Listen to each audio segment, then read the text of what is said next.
सोशलिया और इस वक्त मैं खड़ी हूँ संगम विहार के बस स्टैंड पर। कुछ दिन पहले आपने देखा था एमसीडी चुनाव थे, चुनाव के टाइम गर्म माहौल बना हुआ था, जनता से वादे किए जा रहे थे, अपने कामों को गिनाया जा रहा था। तो इसी चीज़ को जानने के लिए आज हम धरातल पर उतरे हैं कि जनता के लिए कितने काम हुए हैं और हकीकत में ज़मीन पर लोगों को क्या सुविधाएं मिली है। इस टाइम मैं आपको संगम विहार बस स्टैंड के हाल दिखाऊंगी। मैं अपने कैमरा पर्सन नवनीत को कहना चाहूंगी जो आसपास के एरिया पहले वो दिखा दे, किस तरह से रोड और पत्थर, यहाँ पर रोडिया और पत्थर लगे हुए हैं, बिछे हुए हैं। और बस स्टैंड के हाल देखिए, यहाँ पर बस स्टैंड टूटा हुआ है और बस स्टैंड के बिल्कुल बीचों बीच जो है वहाँ पर स्टैंड किस तरह से उखड़ा हुआ है। यहाँ पर अगर लेट नाइट की बात की जाए, कोई बुजुर्ग महिला हो या कोई प्रेग्नेंट लेडी हो तो यहाँ पर हादसे का शिकार हो सकते हैं। तो धीरे धीरे आगे चलते हैं, आगे भी यहाँ के हाल आपको दिखाएंगे और जनता से जुड़ेंगे कि इन सब परेशानियों से वो कितने वक्त से जूझ रहे हैं। आपका नाम? मेरा नाम आदित्य है। अच्छा आदित्य, ये कौन सी जगह? ये संगम विहार है।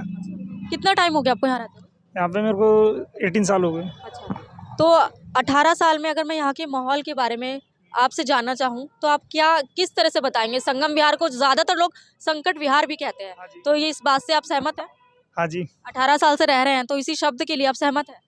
हाँ जी बिल्कुल। अच्छा, संकट विहार क्यों कहा जाता है? संगम विहार उसका नाम है, संकट विहार क्या उसका एक रीज़न है एक्चुअली कि यहाँ पे अभी कुछ टाइम से बस विकास हुआ है। पहले हमारे यहाँ पे सड़कें काफ़ी टूटी हुई थी, यहाँ पे पानी भरा था, काफ़ी प्रॉब्लम होती थी आने जाने में भी, ट्रैवल करने में। तो इसी चक्कर में सारी कॉलोनी कच्ची थी, अब जाके पक्की हुई है थोड़ी थोड़ी करके। जितना डेवलपमेंट हुआ थोड़ा थोड़ा करके हो रहा है। आप मुझे मतलब विकास की बात कर रहे हैं, लेकिन अब मैं एक पार्क की बात करूं जो जनता के लिए बनाया गया, इसकी हालत इतने बदतर है तो अंदर जाकर माहौल या विकास कहाँ दिखे? एक्चुअली मेन बात ये है कि ये पब्लिक के हाथ में है ना, पब्लिक ही नहीं समझ रही है। यहाँ पे खुले में वॉशरूम कर रहे हैं जबकि शौचालय है, बट उसमें भी सुविधा सारी उपलब्ध नहीं है। जैसे वाटर नहीं है उसमें, लाइटिंग नहीं है, काफ़ी चाहिए।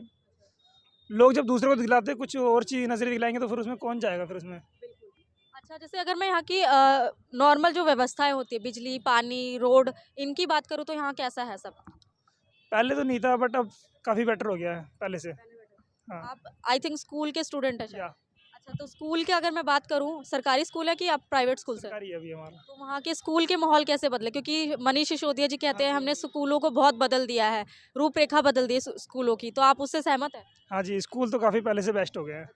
पहले ये था कि स्कूल में पंखे नहीं थे, लाइटिंग वगैरह कुछ नहीं थी, काफ़ी चीज़ नहीं, टीचर अवेलेबल नहीं होते थे। अब तो फिलहाल उससे काफ़ी बेटर हो गया है। आप संगम विहार में ऐसी क्या चीज़ है जिसे बदलना चाहते हैं? आपको लगता है ये सबसे ज़्यादा प्रॉब्लम है और इसकी वजह से संगम विहार का नाम खराब होगा?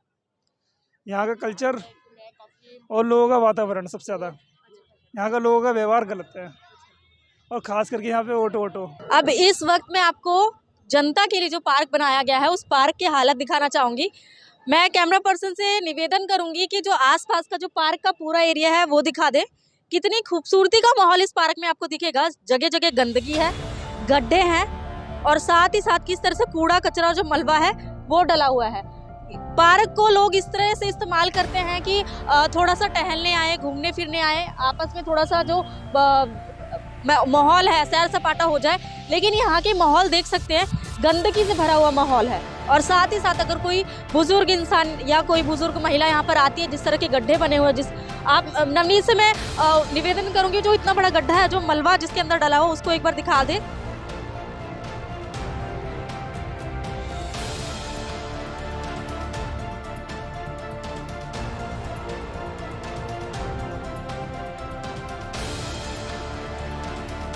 जो यहाँ का रोड है संगम विहार का, ये कब से खराब है? हमें तो बचपन हो गया झेलते झेलते इसको, बचपन से ये उम्र हो गई। कितना टाइम हो गया आपको यहाँ रहते हुए? मेरे को यहाँ रहते हुए तो मेरी जितनी उम्र है उतना हो गया, क्योंकि बचपन यहीं बीता है। यहाँ के लिए कोई नहीं सुनता। अच्छा, तो यहाँ के जो नेता पार्षद है, जब इलेक्शन होते, चुनाव होते, तब क्या करते हैं? तब आपको लॉलीपॉप दे दिया जाता है। अच्छा, लॉलीपॉप दे दिया जाता है कि हम सारा काम करेंगे, उसके बाद भूल जाते हैं। तो जो आप प्रॉब्लम झेलते हैं यहाँ पर, क्या क्या दिक्कतें हैं जो आप यहाँ पर? सबसे बड़ी दिक्कत तो यहाँ पानी के लिए, जो 3-3 महीने में पानी आता है। अच्छा, सर्दियों में या गर्मियों में? गर्मियों में भी, सर्दियों में भी। अच्छा, सबसे बड़ी दिक्कत यहाँ की पानी की है। अगर पानी, रोड तो एक बार को चल जाएगा मगर पानी के बिना नहीं चलता। यहाँ के जो पार्षद वगैरह है, जब नेता है, उनके दरवाजों पर आप पहुँचते अपनी शिकायतों को लेकर, वो क्या कहते हैं? हाँ, तो जब जाओ तो हो जाता है पूरा और फिर उसके बाद फिर झेलते रहो। ये तो इधर अब नया रोड बना फिर ऐसे ही हो गया है। कितने टाइम से ऐसे हो रहा है? ये तो 6-7 महीना से ऐसे हो रहे हैं। यहाँ के जो पार्षद है, विधायक है, उनसे शिकायत करते तो क्या कहते हैं? शिकायत करने से कोई फायदा मिलता है? फिर भी वोट के वक्त तो आपके घर दरवाजे पर आते होंगे कि आप हमें वोट दीजिए, हम आपका ये काम करवाएंगे। क्या काम होता है उसके पास? जिसका मकान दुकान है उसको न जाने, मैं तो किराएदार हूँ। यहाँ पे जो कहते हैं गली बन गई है, लेकिन फिर भी यहाँ पे कूड़ा रहता है। यहाँ पे गाड़ी आई थी सुबह, गाड़ी आके चली गई, यहाँ पे कूड़ा देख के फिर भी नहीं उठाया। उसके बाद में घुमा के गाड़ी लेके आया, जब उठाया, जब लोगों ने बोली कि यहाँ से कूड़ा उठाओ, और ये जब प्लॉट थे यहाँ पे बहुत गंदगी थी। अभी भी वाली गली अभी पूरी बनी नहीं है। यहाँ पर रोज ट्रैक्टर आता है, दिक्कत होती है लोग बागों को।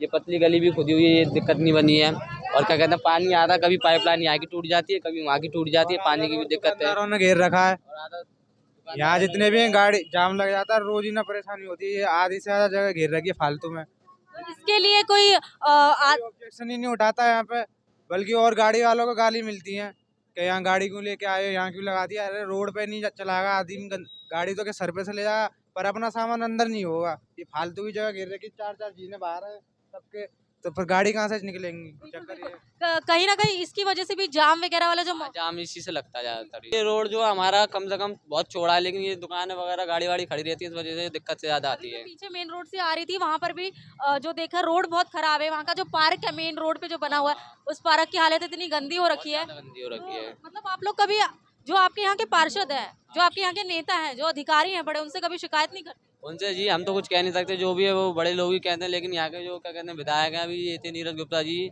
ये हार चुके हैं यहाँ से, लेकिन कोई बोलता नहीं है। तो कोई कौन सी पार्टी से नीरज गुप्ता?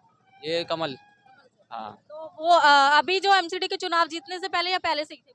वो पहले से थे। अच्छा, अभी जीते भी वही हैं? अभी नहीं जीते, अब कौन जीता? अभी वो जीते, वो क्या कहते हैं केजरीवाल, आम आदमी पार्टी। हाँ, आम आदमी पार्टी। तो आपको क्या लगता है केजरीवाल से उम्मीद है कि कुछ काम होगा? हाँ जी, उनसे तो बहुत उम्मीद है ज़्यादातर, क्योंकि उन्होंने गाड़ी लगवाई है। ये कूड़े एमसीडी वाले ज़्यादातर वही कर रहे हैं। संगम विहार को लोग कहीं ना कहीं संकट विहार कहते हैं। संकट विहार क्यों कहते हैं, उसकी कुछ कुछ चीज़ें वो भी मैं आपको दिखाऊंगी। आप मेरे पीछे देख सकते हैं, रोड की हालत देखिए सबसे पहले, और उसके साथ ही किस तरह से गंदगी बनी हुई है वो देखिए। और साइडों में जो ये छोटे छोटे ई रिक्शा वाले होते हैं, इन्होंने किस तरह से रास्ते को एक तरह का ब्लॉकेज कर रखा है। तो इस वजह से तभी जो आम जनता है जाम की समस्या से झील अपने आप को जो जूझती है, परेशानियां जो होती है उनको इन्हीं वजह से होती है। ये जो छोटी छोटी चीज़ें हैं, इनमें अगर सुधार आए तो शायद कुछ ना कुछ चीज़ों में बदलाव ज़रूर होगा।